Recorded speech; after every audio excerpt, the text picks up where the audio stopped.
So, today I want to revisit the topic of child labor in Alabama and discuss Alabama Attorney General Steve Marshall. In late July, Reuters uncovered information about a Hyundai subsidiary called Smart Alabama LLC that was employing children as young as 12 years of age in their factory. You can check the link in the description down below for my prior video discussing that case if you'd like more information pertaining to it. That said, another plant in Alabama has also been discovered to be employing children, and it also happens to be related to Hyundai. Now we have here that the Department of Labor said that SL Alabama LLC, a subsidiary of South Korea's SL Corp, employed underage workers at its Alexander City, Alabama factory. Since last November, SL Alabama repeatedly violated labor regulations by employing oppressive child labor and minors under the age of 16, the Department of Labor determined in a 6-page complaint. In a statement to Reuters, SL Alabama admitted children had worked at the plant, which makes headlights, rear lights, and other components for companies including Hyundai and its Kia affiliate. SL said the minors had been hired by an outside labor recruitment firm, which it didn't identify. Now, anytime you see that these companies are using a recruitment firm to hire their employees, and then it's later discovered that there are children working at the facility, they are doing this specifically to create plausible deniability about the age of their workers. They do not want to be blamed for what they know they're doing. The thing is, the company's entire argument is that they did not know and somehow were not aware that children under the age of 16 were working on dangerous machines in a factory setting under their employ. And the fact remains that most of these machines are dangerous for adults to use, let alone children. Now, by not disclosing the name of the company that they worked with, it also ensures that the recruitment company cannot be held accountable. Chances are this will continue to happen, especially as the punishments for all this are minimal at best. In fact, further on in the article, we find that in the settlement agreement between the government and the company, under the terms of that agreement, SL Alabama agreed to stop hiring minors, punish any managers aware of the use of underage employees, and suspend any relationship with any recruiters who supply child workers. The filings didn't detail how many minors had worked at SL Alabama or the types of jobs that they performed, and it isn't clear whether the company or the labor contractors it worked with faced any fines or other penalties. The Department of Labor had not responded to requests for comment by Reuters. So essentially, instead of addressing the wrongdoings of the company and a system that incentivizes their use of child labor, especially child immigrant labor, in their dangerous facilities, and instead of addressing the recruitment facility loophole that's now been used in at least 2 car manufacturing plants and a poultry plant, this company just has to promise to do better and to stop hiring children. That's the solution.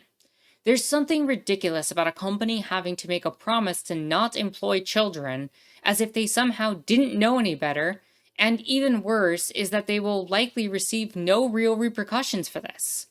The worst that they're going to experience is a slap on the wrist in the form of a small fine that will be considered a standard cost of doing business, as most fines are. They have already and will likely continue to make profit off of the labor of children. And the people who will be punished are not the heads of the company, but the lowest levels of management who followed company policy to the letter.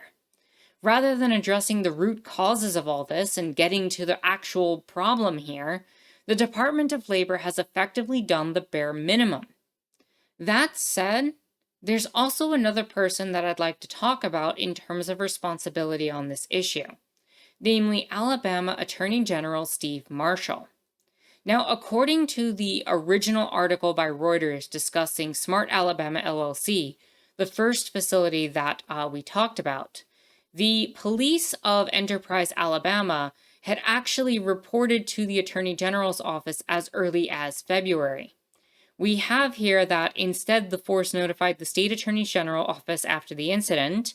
James Sanders, an Enterprise police detective, told Reuters.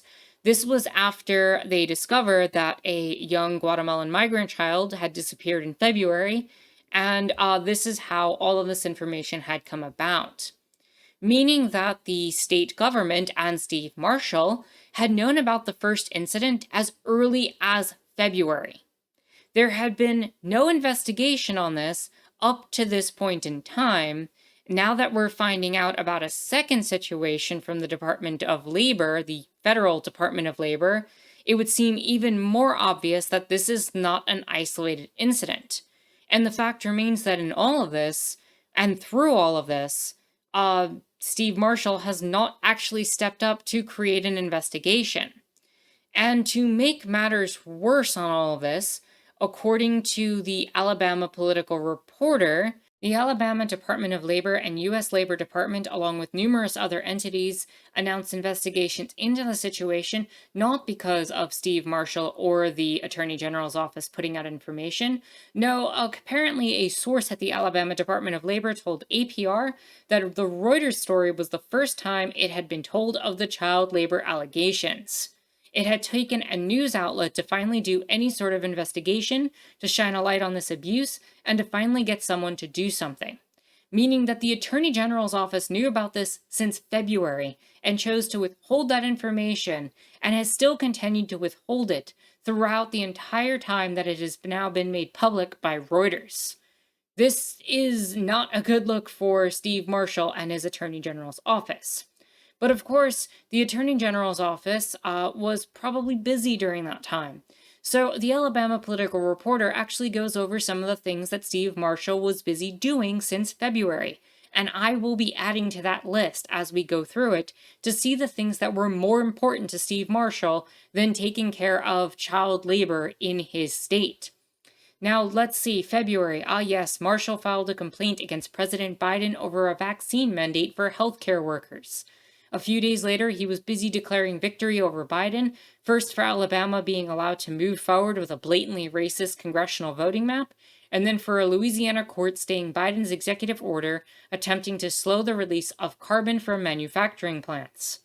Things got even busier for Marshall at the end of the month as he took the time to dictate an entire press release calling for the resignation of the Director of Homeland Security over border issues.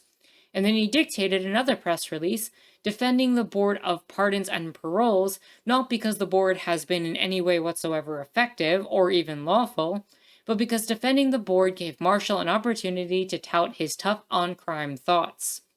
Meanwhile, Attorney General Steve Marshall in February also led a 21-state amicus brief filed in support of the South Carolina one-year-old Fetal Heartbeat and Protection from Abortion Act, which had been blocked by federal district and appeals courts.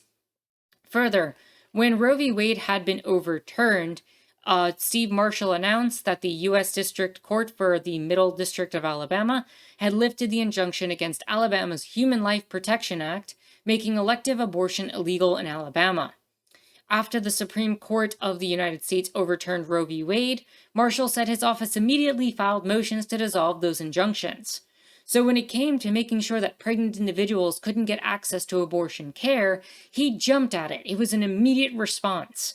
However, when it came to children working in a plant, a manufacturing plant producing car parts, that's something that he just didn't have time to look over since February or even pass it on to other people to investigate.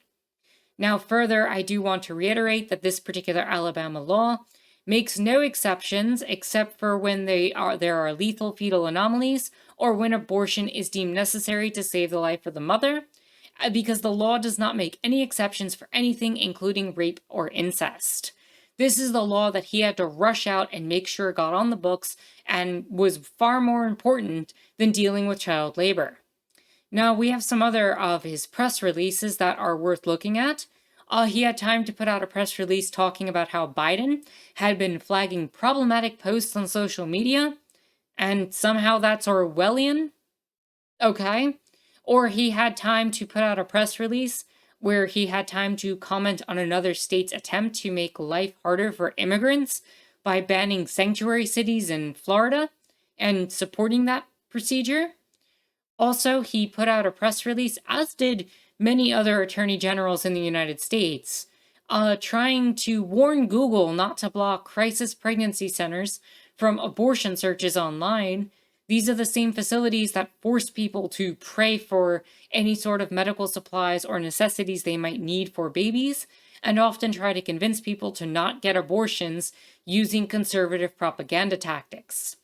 Now, they also have this, which is another news release, where he was defending the so-called Vulnerable Child Protection Act, which was designed to deny puberty blockers to trans children, something that's been medically proven to help save lives and has positive outcomes as a whole. And let's not forget, in all of this, that this is the same Steve Marshall who has associations with the January 6th insurrection.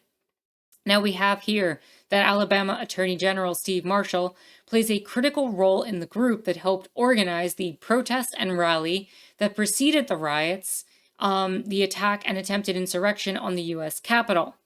Marshall leads the Republican Attorneys General Association, also known as RAGA, this dark money nonprofit rule of law defense fund, which is listed as participating organization for the March to Save America on the March's website, as are the groups Stop the Steal, Tea Party Patriots, and Turning Point Actions. So Marshall's actually the head of Rule of Law Defense Fund, which is considered to be the associated with this RAGA organization. Further, it's unclear whether Marshall had any meetings with Trump or Trump aides in the days leading up to the failed insurrection. APR in a records request asked for Marshall's scheduling records and calendars between December 6th of 2020 and January 19th of 2021. Consistent with longstanding policy, the office has determined that disclosure of these records may pose a security risk and therefore are privileged. I regret that I'm unable to honor your request at this time, wrote Marshall in a letter, which was also signed by Ben Baxley, Chief of Opinions Division in Marshall's office. So somehow, disclosing prior information about his whereabouts was a security risk. That is suspicious as can be, especially with his associations with organizing parts of the rally. So my point in showing all of this is that these things have been far more important to the Attorney General's office than trying to solve a case involving child labor. In fact, it was so unimportant that the National Labor Board of Alabama was not even notified to conduct an investigation by Steve Marshall and the Attorney General's office. Steve Marshall would rather play fascist culture war than try to care for children as young as 12 who are performing dangerous labor in manufacturing plants. Apparently, this was not worth the Attorney General's time at all, and was left to a news outlet to uncover this information and share the information that was reported to their office in February by police, meaning that this was something that could have been investigated for months, but sat unavailable to the people who were needed to investigate it. Now, it also is shown that there was no investigation, and there really has been no information about an investigation, as seems to be the case even after Reuters reported the information. We really do have to call this out for what it is. It's state-sanctioned child labor in the state of Alabama. If the state learned about it, refused to do anything about it, and flat out ignored it completely to the point where it didn't forward the investigation to another agency, let alone deal with it itself, then it's culpable in defending the practice as it is enabling these companies to hire children. As bad as the federal government's response to this has been, Steve Marshall clearly would have been fine with this all being swept under the rug completely. After all, he had culture war stuff to talk about.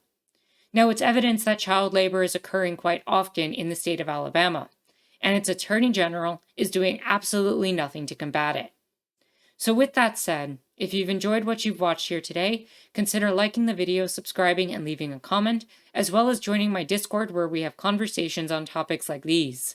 If you're in a financial place to do so, and only if you're in a financial place to do so, please do consider supporting me on Patreon, especially as political content like this can often be demonetized on YouTube. The links for everything that I mentioned are in the description down below, and with that said, my name is Anarchist Tara, and I thank you so much for watching.